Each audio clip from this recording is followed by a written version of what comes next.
Hello दोस्तों, नमस्कार। Study बाबा education में आपका स्वागत है। ये आरटीएम नंबर 5 है, बिकॉज हम 10 क्वेश्चन जो पर डे बेसिस पे करते हैं, ये उसका पार्ट नंबर 5 है। सो नाउ आज हम फिर से 10 एमसीक्यूज करने वाले हैं, जो काफ़ी इंपॉर्टेंट है एग्जाम के लिए। So now first question is consider the following statement regarding Basavanna. ये बसवना के बारे में बात कर रहे हैं, ये न्यूज़ में भी रहे हैं इस बार। तो बसवना रिजेक्टेड जेंडर और social discrimination, superstition and rituals, यानी कि बसवना ने जेंडर और सामाजिक जो डिस्क्रिमिनेशन है उसका बहिष्कार किया, उसको रिजेक्ट किया है। और सुपरस्टिशन यानी कि अंधविश्वास, और रिचुअल्स यानी कि जो हमारे रिचुअल्स होते हैं, यानी कि विश्वास और अंधविश्वास, जो हमारे कस्टम्स हैं, उनको क्या किया, रिजेक्ट किया है। And he was the founding saint of Lingayat sect, कि वो फाउंडिंग सेंट हैं किसके, लिंगायत सेक्ट के, यानी कि लिंगायत सेक्ट के वो फाउंडिंग मेंबर हैं, फाउंडिंग सेंट हैं। तो which is option is correct. तो बसवना के बारे में थोड़ा बता देता हूँ। बसवना जो है वह 12th सेंचुरी फिलोसफर थे, लाइक कन्नड़ा पोइट हैं वो, and social reformer during the rain of the Kalachuri dynasty, जो कि किंग थे ना बिजाला फर्स्ट, उनके टाइम पे ये थे कर्नाटका में। तो Basavanna spread social awareness because poetry के थ्रू, या पॉपुलरली नोन एट वचना, जो पोइट्री थी उनको उसको वचन कहते हैं, वचनाच कहते हैं। So Basavanna rejected the social discrimination, gender discrimination, superstition, rituals. So answer first is right and second is he was the founding saint of the Lingayat sect is also right. तो बोथ इज राइट, तो answer is C. Next is the spread of bhakti movement was chronological in terms of language used in the given region. Arrange the following from the earliest towards the latest. यानी आपको earliest से towards की हो जाना है, latest की तरफ जाना है, अर्लीस्ट से टुवार्ड्स लेटेस्ट की तरफ, कि पहले कौन था बाद में कौन था। तो ऑप्शन है इसमें कन्नड़ा, गुजराती, बंगाली और कश्मीरी। तो पहले कौन था बाद में कौन था, ठीक है। तो सबसे पहले देखते हैं कन्नड़ जो थे, यानी करेक्ट आंसर की बात कर रहे हैं। तो पहले कौन थे, ये जरूरी है कि करेक्ट पूछ रहे हैं या इनकरेक्ट गाइस। तो पहले थे Kannada, second Gujarati, third Bengali, fourth Kashmir. तो answer is A, because spread of bhakti movement through Kannada and Marathi happened at 11th century and begin in Tamil Nadu 5th and 6th century. After that in Gujarat in 12th century. So answer is A. Next question is consider the following statement. Any code is given by parliament can issue writs, यानी कि कोई भी code क्या कर सकता है, issue कर सकता है रिट को। Second is before the enactment of constitution high court were not allowed to issue writs, यानी कि कॉन्स्टिट्यूशन जो इनेक्टमेंट होने से पहले क्या हाई कोर्ट को ऐसा अलाउ करने का, इशू रिट करने का अलाउ नहीं था, उन्हें हाई कोर्ट इशू नहीं कर सकता क्या रिट, कब, जब तक कॉन्स्टिट्यूशन इनेक्टमेंट नहीं हुआ था। तो this talking about which statement are correct. तो आंसर इज कि parliament under article 32 can empower any other court to issue these writs. So answer first is right, कि any court as given by parliament can issue writs, that is right. And also second is right, before the enactment of constitution high court were not allowed, high court नहीं कर सकता था। So answer is C, because 1950 में बात करें only the high court of Calcutta, Bombay and Madras to have the power to issue the writs. So answer is B, C, both first and second.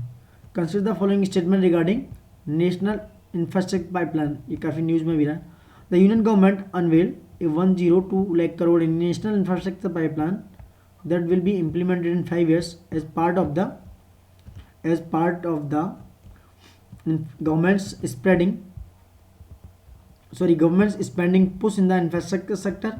Second is the central government and state government would have an equal share of 50% each in the NIP, and during the fiscal 2020 to 2025 sectors such as energy, roads, urban and railway amount to around 70% of the projected capital expenditure in infrastructure in India. Which of the above statement is correct?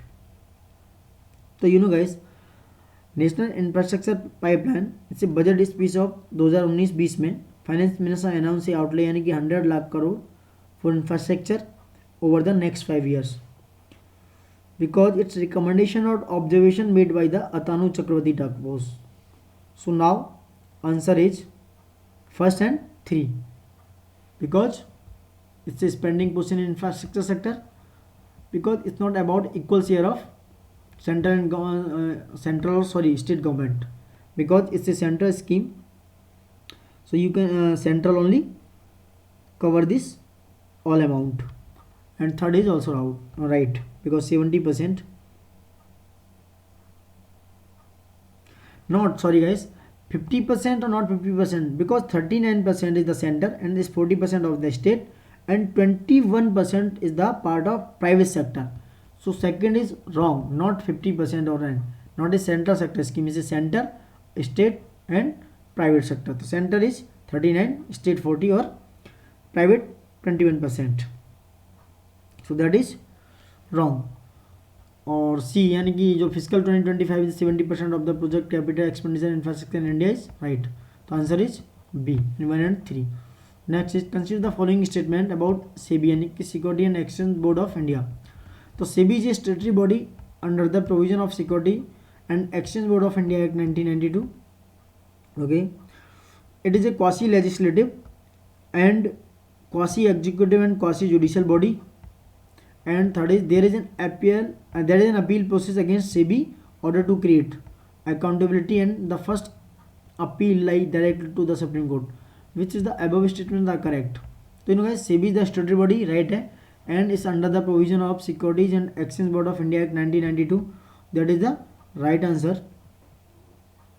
And second is it is a quasi legislative and executive and quasi judicial body. That is also right. So first and second is right. Let's see third. SEBI is an appeal, not a appeal board. So third is wrong. Answer is B. यानी कि first and second is right. क्योंकि SEBI जो है regulator है because security market of India का. So that is next question is FATF यानी कि what is the following statement with respect to the Financial Action Task Force. It is a non-profit and non-government body. Second is it was founded in the initiative of the G9. And third is India was one of the founding member of FATF. तो select the incorrect देखो ध्यान देने वाले incorrect statement of the using code below. तो answer is यानी कि financial action task force जो है that is all of the above is wrong because is not a non profit. थोड़ा लिटिल बिट मैं बताता हूँ एक्शन टास्क फोर्स के बारे में, FATF के बारे में. It's A inter governmental body establish in 1989 initiative of the G7 countries, not G9. तो first and second is wrong. And it's a combating the financial of terrorism and anti money laundering. So it's a India not a member, it's a observer state in the year of 2006. So India is not a member of these. So all three are incorrect. Answer is D. Next, with reference to Financial Action Task Force, consider the following statement. FATF is the globally money laundering and terrorist financing watchdog. As a policy making body, the FATF works to generate the necessary political will to bring about national legislative and regulatory reform in the area of money laundering and terrorist financing. Second is the FATF monitor countries is to ensure they implement the FATF standard fully and effectively and holds country to account that they do not comply. So which of the following statement are correct? So let's see. देखो first statement is right because FATF is the global money laundering and the terrorist financing watchdog. And second is a policy making body, that is right. And FATF works to generate the necessary political will, this is also right. So second is also right answer, first is also right. So and third is first and second. Third देखते हैं. The FATF monitor country to ensure the implement, that is यानी कि वो monitor करती है, implement करती है जो इसका फुली तरीके से FATF standard collect effectively and hold country to account do not comply. All three questions are right. Answer is D. Next question is consider the following statement. Consider the following statement. Rashtriya Kamdhenu Ayog is constituted by Niti Ayog and the Ayog is a high powered permanent apex advisory body. So let's see about the answer is which of the given statement are correct. तो answer is B, because first is not correct, second is right answer. Second is क्या था, the आयोग is high powered permanent apex advisory body. So because राष्ट्र का कामधेनु आयोग जो है वो कॉन्स्टिट्यूट हुआ था, यानी कि 2019 में बना था। इस higher power permanent apex advisory body है, बिकॉज ये एडवाइजरी का काम करेगा। ये आता है ministry of fisheries, animal husbandry and dairying की। तो first answer is wrong, second is right. Next is Atanu Chakravarty task force sometimes is news because of reference to structural reforms in agriculture, ways to develop the secondary market for corporate loans. Third is evaluate issue related to infant mortality related IFR, MMR, TFR or child sex ratio and all. Yeah, national infrastructure pipeline. Recently guys I told you about that. Atanu Chakravarti task force is related to national infrastructure pipeline. So answer is D, क्योंकि ये 2019 के 20 के budget में finance ministry ने launch किया था। Next question is momentum for change climate neutral law is an initiative launch by, देखते हैं let's see, the international government on panel climate change IPCC, the UNEP secretariat या UNFCCC secretariat या the world meteorological organisation. तो the climate neutral now momentum for change is launch by the UNFCCC secretariat, because climate neutral law is an initiative launched by the UN climate change in 2015 यानी 2015 में। इसने encourage किया था और support करेगा किसको, हमारे क्लाइमेट को। So thank you guys and देखते रहिए and like and subscribe my channel and love you all.